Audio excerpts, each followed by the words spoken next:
So once that's all thoroughly mixed in, you can start either putting them into cupcake cases. So we've got these really pretty Liberty ones, or you can just put them in a big tray like that.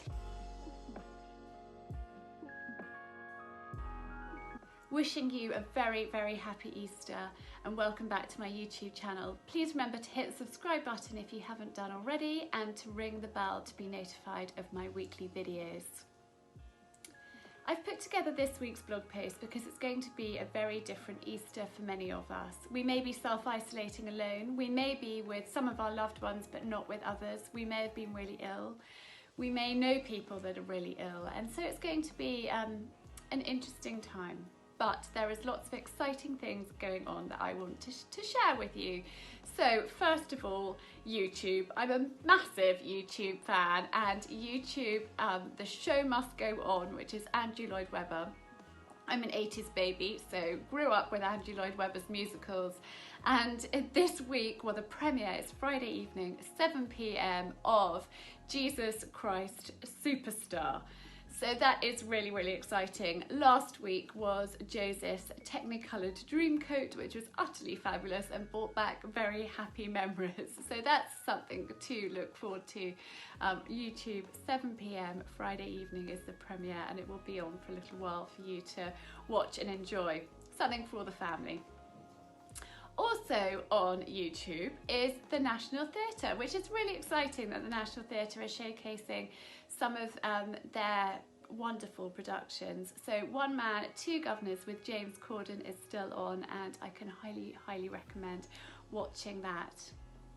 There are so many churches that have put online services on, especially for all of us during this period. So Chichester Cathedral is our local city and wonderful cathedral. It's a very special place for Simon and I. Simon was at prep school actually right beside it, so he spent a lot of time in there, and I just love the cathedral.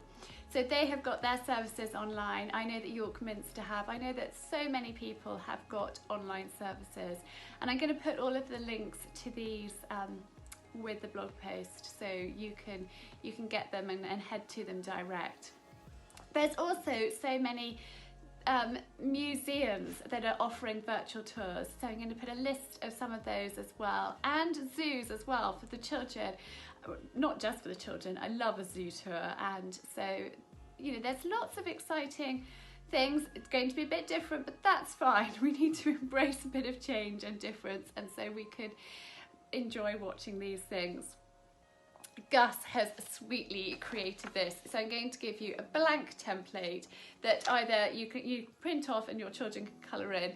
The idea behind this is actually you print two and you can play a game of pairs. So Gus has really enjoyed creating that, which is really sweet of him. And Coco and I are going to be doing a bit of Easter baking. So we've come up with what we think is an utterly delicious recipe. We've been doing quite a lot of sampling this week, so I'm going to head over to the kitchen. Coco's going to join me, and we're going to get baking in there. Coco and I have been busy recipe creating this week, and we have come up with what we think is the most delicious chocolate Easter nest. They're really simple, they're utterly delicious, aren't they? Yeah. And we're going to share the recipe with you, and our secret ingredient is, what is it, Coco? Mars bar.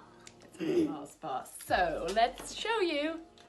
So we've got our ingredients. It's really simple. We've got, I'm using actually Bourneville chocolate and our one Mars bar. Coke, do you want to break that up? I've got 50 grams of butter. You can use salted or unsalted, it doesn't really matter, whatever you've got. And then I've got a jug of hot water. Okay, so you hold the spoon. If you warm your spoon up when you're using golden syrup, it's much easier, isn't it, darling? Yeah. So 3 spoons, pour it in. That's 1, 2,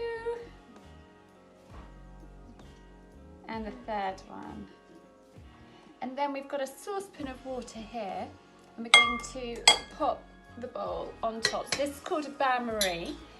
Not too much water, you don't want the water touching the bottom of the bowl. And we're going to melt the chocolate here, and then add the Rice Krispies. So this has melted really, really beautifully, as you can see, and I'm bring it over here and take it off the saucepan. This, you've just got to be quite careful. An adult needs to do this because the bowl gets pretty hot. You can see the steam coming out of there. Yummy, yummy chocolates. We're going to add in the rice Rice Krispies.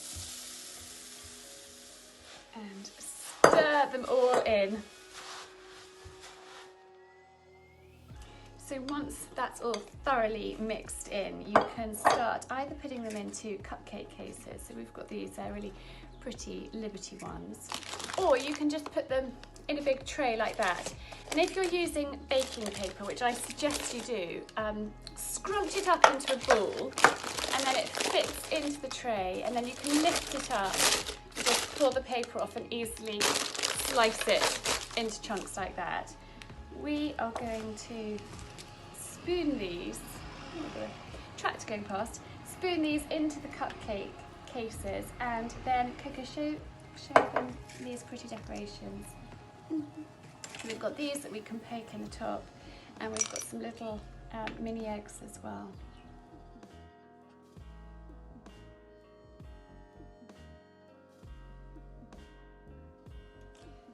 So we hope that you enjoyed watching us make these delicious chocolate Eastery nests. Thank you very much for tuning in. Wishing you a very happy Easter. Cokes, thank you for your help in the kitchen today, and we'll catch up with you next week.